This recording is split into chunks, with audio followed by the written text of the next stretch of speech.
aula agora é sobre helenismo. Helenismo é o período em que existiu o Império do Alexandre o Grande. Nessa época, havia uma preocupação muito grande do imperador em fazer com que todo mundo conhecesse a cultura grega.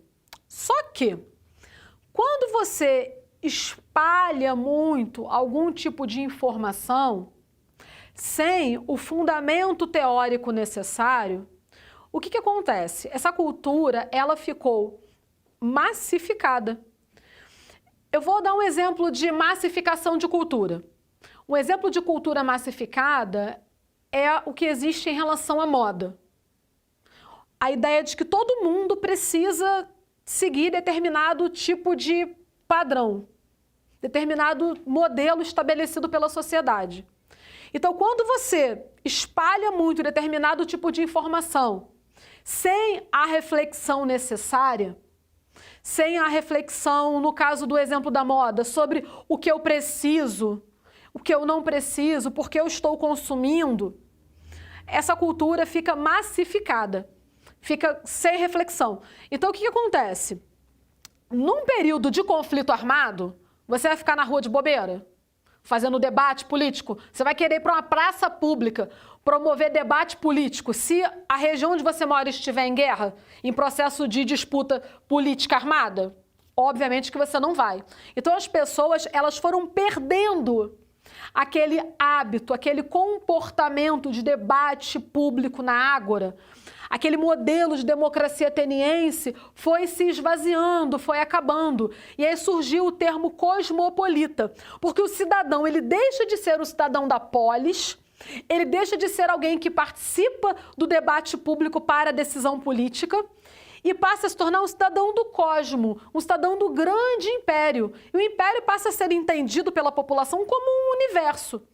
Então as pessoas não decidem mais nada, quem decide é o imperador. Imagine uma sociedade onde o que as pessoas pensam não tenha nenhum valor, porque o imperador é o que dá a última palavra. Então, essa perda de identidade política do cidadão da época vai acontecer e muito por causa desse modelo de poder que passou por modificação. Você sai de um modelo democrático para um modelo onde tem um império, a população não tem poder de decisão. Então, o que vai acontecer? O abandono quase completo das questões metafísicas. Quem vai para a rua discutir questão metafísica, discutir o ser, a essência, o porquê que eu existo, o que é substância, no meio do conflito armado? As pessoas não vão fazer isso. Então, o que vai acontecer? O discurso filosófico e o exercício de uma ação sobre si mesmo e sobre os outros é o que vai predominar. Então, aquela ideia de filosofia para desenvolver virtude, como pensava o Platão, como pensava o Aristóteles, onde a filosofia ela tem uma relação direta com a questão da virtude. Tanto Platão tem essa preocupação, quanto Aristóteles, no estudo da relação entre virtude e saber filosofia. Então, saber filosofia, estudar filosofia, deixa de ser uma questão para desenvolvimento de virtude, como era no caso do Aristóteles, para se tornar uma questão de vida. Então, o discurso filosófico, ele passa a ter uma outra característica. Significa exercer influência sobre si mesmo e sobre os outros.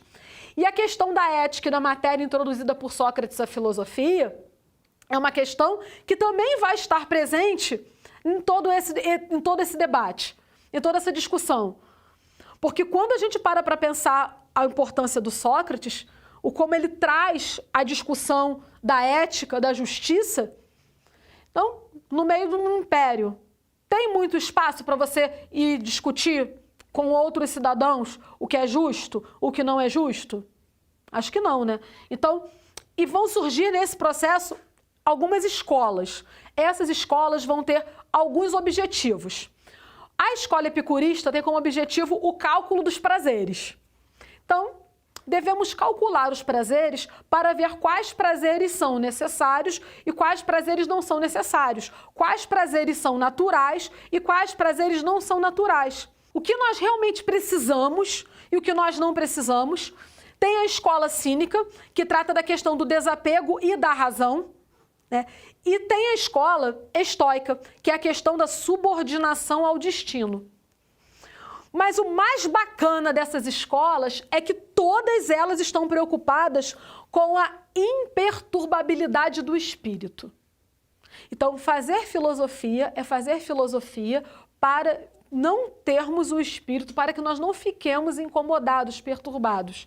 Então, nós vamos buscar uma vida de plenitude, uma vida em paz, né? Porque no meio de um conflito armado, faz sentido produzir filosofia para que as pessoas vivam em paz, para que tenham alguma paz no meio daquela situação toda.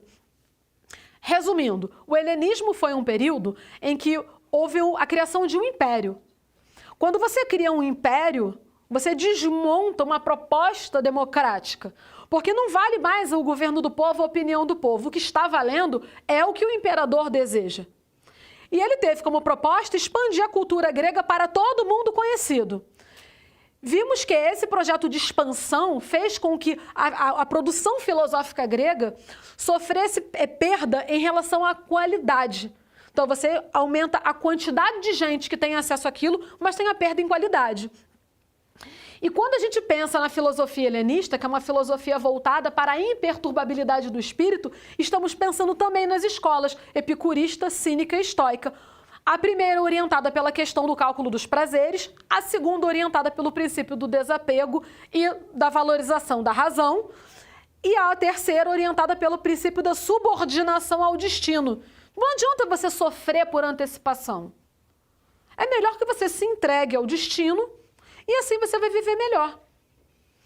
Então, se você quiser tirar uma foto da lousa, pode ficar à vontade e até a próxima aula.